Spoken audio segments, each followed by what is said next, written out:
Lemon சாதம், புளி சாதம், தக்காளி சாதம் இது எல்லாமே தனியா சாப்பிடும்போது ட்ரையா இருக்கும். ஏதாவது ஊத்தி சாப்பிடுற மாதிரி கிரேவி இருந்தா இன்னும் கொஞ்சம் சாப்பிடலாம் அப்படின்னு என்ன மாதிரி நினைக்கிறவங்களுக்கு தான் இந்த ஒரு ரெசிபி.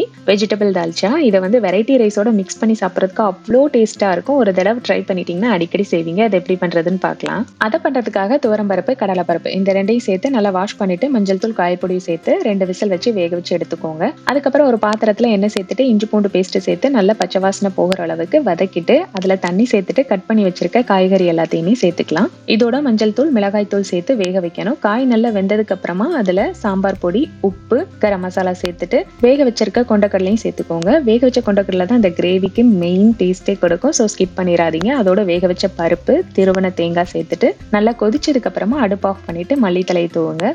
நெக்ஸ்ட் வெங்காயம் சேர்த்து தாளிப்பு ரெடி பண்ணிட்டு அதுல சேர்க்க வேண்டியதான். நல்ல வாசனையான டேஸ்டியான வெஜிடபிள் தால்ச்சா ரெடி. வெரைட்டி ரைஸோட டேஸ்ட் பண்ணிட்டு எப்படி வந்துச்சுன்னு சொல்லுங்க.